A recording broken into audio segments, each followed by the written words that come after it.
Hello students, this is Faizan Mirza. We are discussing the urinary system and right now we are discussing the mechanisms of regulating GFR. GFR refers to glomerular filtration rate. There are various mechanisms by which it can be controlled. The first mechanism that we are discussing here is renal autoregulation. This occurs by either the myogenic mechanism or the tubuloglomerular mechanism. In the myogenic mechanism, the blood vessel, the efferent arterioles, they stretch because of the blood in them and this triggers the GFR to be reduced. So the stretching of the muscles here results in contraction of the smooth muscles in the efferent arterioles, which reduces the GFR. In the tubuloglomerular mechanism, the macula densa, it provides feedback to the glomerulus, which inhibits the release of nitric oxide. This in turn causes the vasoconstriction of efferent arterioles and decreased GFR follows. So you can see that myogenic and tubuloglomerular mechanism in both the GFR is decreased by regulation occurring within the kidney. Then we have a neural regulation. Your kidney is supplied with sympathetic autonomic nervous system fibers which release norepinephrine to cause vasoconstriction. Whenever the efferent and efferent arterioles are stimulated moderately, GFR decreases. If they are stimulated with greater nerve impulses, then efferent arteriole would constrict more and the GFR would grow.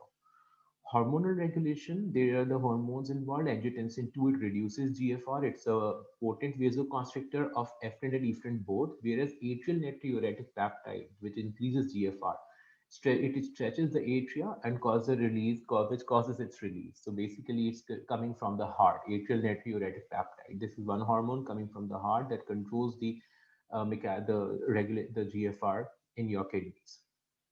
This increases the capillary surface area for filtration.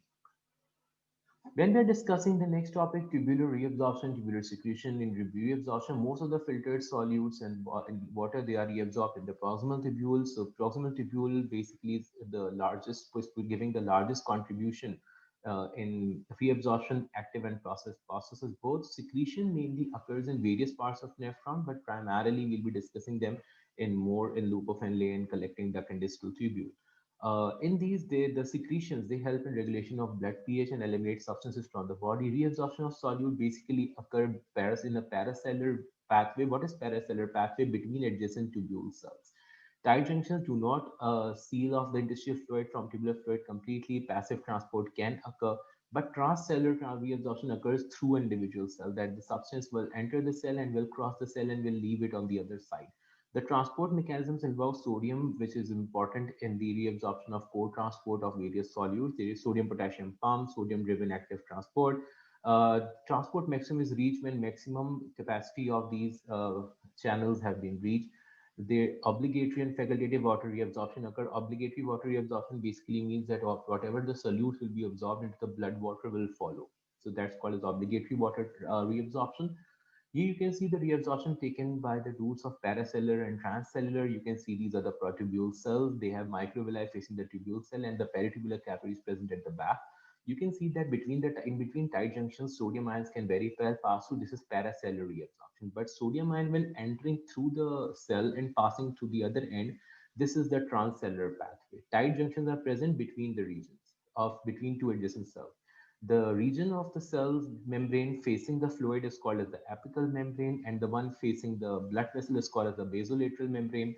Between the basolateral membrane and the blood supply, there is interstitial fluid. The PCT, as I told you, is basically involved in absorption of various solutes. It secretes some amount of H plus ammonium and urea as well, depends on the condition within the body. There are various channels which we will be discussing here in response to proximal tubule. So what is in proximal tubule? The filtrate here is traveling up.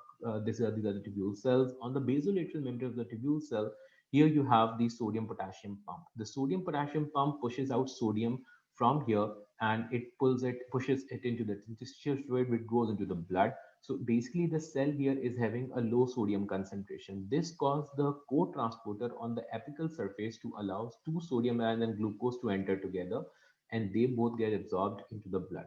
So this is a co-transport occurring. The key here basically it shows to you this is a sodium glucose symporter or co-transporter. Similarly, here you can also see that an exchanger is present of H plus and ammonium ion. H plus ions are going out, ammonium ions are entering. How the H plus ions formed inside the cell? Carbon dioxide that came from the fluid, it combined with water. it turned into H2CO3. The enzyme carbonic anhydrase will be required here. H2CO3 then dissociates into H plus ion and bicarbonate ion. H plus ion goes out into the fluid, making the urine acidic, and the bicarbonate ion goes through the blood and it makes the blood alkaline. So this kind of exchange is occurring as well. Then at the same time, the H plus that goes out into your fluid, again it combined with a bicarbonate ion which is already present in the filtrate.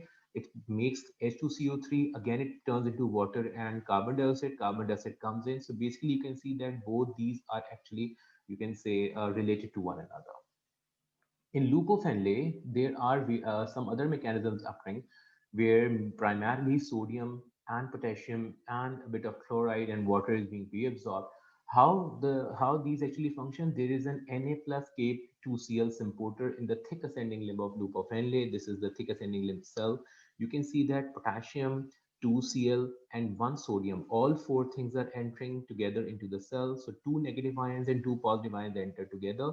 Potassium then diffuses out. The dotted arrow shows diffusion. So potassium diffuses out, comes back again, diffuses out, comes back again, while sodium and two chlorides are also entering together with the same transporter. Once these are present here, they all move into the blood, and cations such as sodium, potassium, calcium, magnesium, they pass through the tight junction and enter into the blood as well. This is again the paracellular pathway, the one that I described with sodium to Cl and potassium, that was the transcellular pathway. Reabsorption, which occurs in your late distal tubule and the convoluted tubule, the collecting duct. So they basically involve some sodium chloride transporters where sodium and chloride are variably absorbed. So the major site of hormone, parathyroid hormone, stimulates the reabsorption of calcium from here only.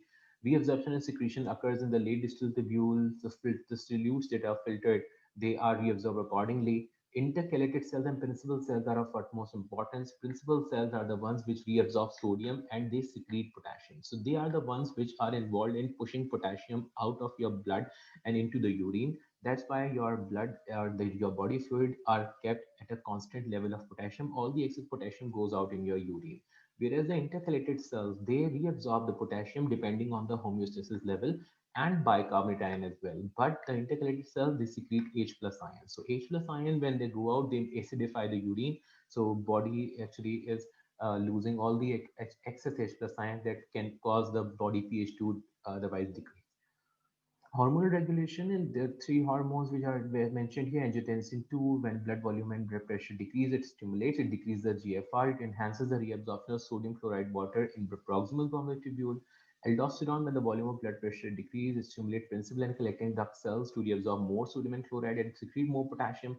Parathyroid hormone stimulates the cells to distal convoluted to reabsorb more calcium. You can see how the ADH works. So the ADH basically is released. ADH is also called as antidiuretic hormone, vasopressin. It is released when your blood is becoming hyperosmotic or it is having a low water potential. So you can see that the blood becomes a bit viscous.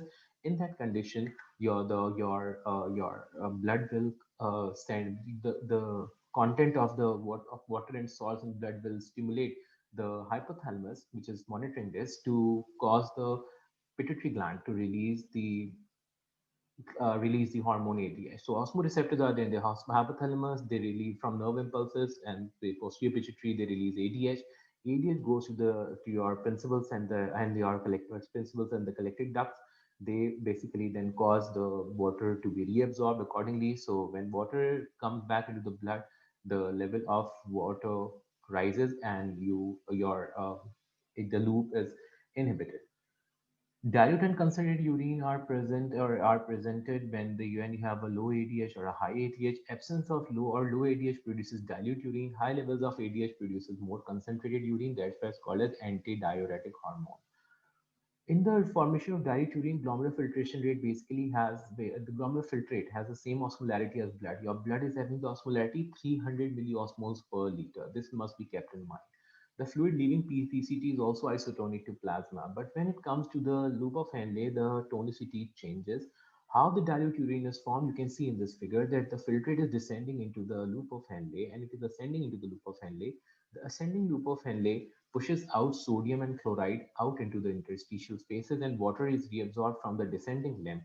And as it goes through the filtrate enters into the collecting duct, and since no water reabsorbs through the distal tubule or the ascending limb or the collecting duct, a high quantity of dilute urine is produced. So this is when your nephron regions, the ascending limb, the distal tubule, and the collecting duct are impermeable to water. The only pathway where water got reabsorbed was either the PCT or the descending limb of loop of Henle.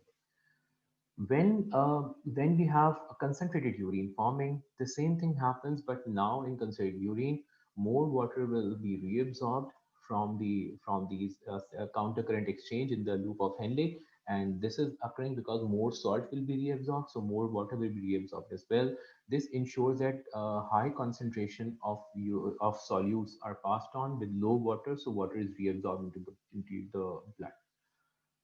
Countercurrent multiplication also occurs because as the process of countercurrent exchange keeps on occurring, the osmotic gradient keeps increasing as well. The longer the loop of Henle in the juxtamedullary nephrons, they function as countercurrent multipliers because they dip deeply into the medulla.